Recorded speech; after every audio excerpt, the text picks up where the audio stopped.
আমাদের মাজারে উনি এসেছেন। আমার এক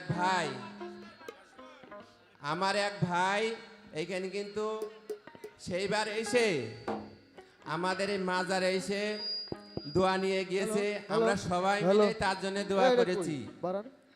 সেই জন্য আমরা জানি না আমাদের দোয়া, আমাদের পীর জেনা ওনার এখানে আছে, ওনাদের দোয়া কবুল হয়েছে কিনা সেটা আমরা জানি না, কিন্তু সে মেম্বার হয়েছে এখানে এসে।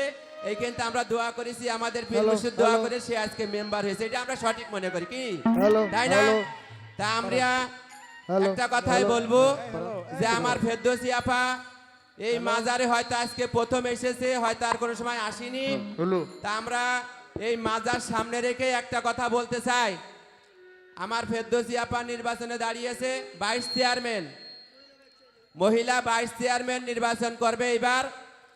আমরা সবাই আমার ফেরদৌসী আপার জন্য দোয়া করব। আর আমরা যার জন্য আজকে এই অনুষ্ঠান করছি ওনার কাছেও বলবো যে আপনি আজকে ফেরদৌসী আপার জন্য দোয়া করবেন যেন আগামীতে 22 চেয়ারম্যান হয়ে আমাদের ফেরদৌসী আপা নির্বাচিত হয়ে আমাদের ফেরদৌসী আপা আপনার রেখে যেন আসতে পারে। আপনারা সবাই দোয়া করবেন। আর এই মাজারের জন্য আজকে ফেরদৌসী আপা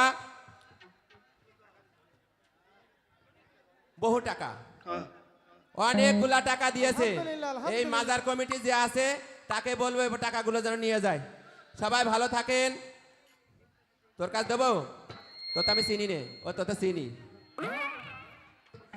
ঠিক আছে, আমাদের শিল্পীরা আছে যারা, আমার এই ভাগ্নে ইয়ামিন সরকার, ও কিন্তু খুব ভালো ভালো গান গায়। আপনারা সবাই তার জন্য দোয়া করবেন। সবাই বাতাসকর গান শোনাবো। আমার এই যে যাক অসুবিধে নেই।